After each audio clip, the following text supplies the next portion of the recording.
नमस्कार. खरं तर नाशिकमध्ये सध्या तपोवनातील 1800 झाडं तोडण्याचं प्रकरण खूप चाललेलं आहे आणि एवढं असूनही आपले कुंभमेळा मंत्री गिरीश महाजन साहेब म्हणता का झाडं तोडणारच.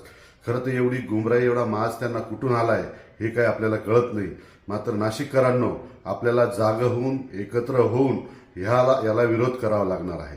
पण ह्या सर्व गोष्टींमध्ये एक महत्वाचा विषय असा आहे की परवाच आपले लाडके पंतप्रधान नरेंद्र मोदी साहेबांनी राम मंदिराचा ध्वजारोहण केलं आणि ते ध्वजारोहण केलं. तुम्ही फोटो बघू शकता.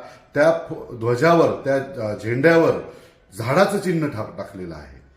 म्हणजे खरं तर देशाचे पंतप्रधान आपल्या मानाचं जे श्रीरामाचं मंदिर आहे त्याच्या झेंड्यावर झाडाचं चित्र लावतात आणि नाशिकमधील बीजेपीचे गिरीश महाजन असेल, मुख्यमंत्री साहेब असतील, इथले आयुक्त असतील, हे मात्र नाशिकमधले 1800 झाडं तोडायला व्याकुळ झालेले आहे.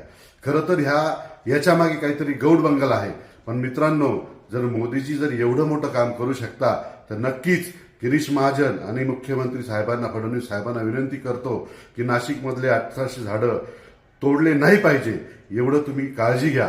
आणि जे साधू संत महंत जे आपली आस्था आहे, जो आपला कुंभमेळा आहे, त्यासाठी त्यांना जागा कमी पडत असेल तर नाशिकमध्ये 5-6 स्पॉट असे आहे जे सोशल मीडियावर प्रत्येकाने टाकले, त्या ठिकाणी त्यांची राहायची व्यवस्था करा. धन्यवाद. जय हिंद, जय महाराष्ट्र, जय प्रहार.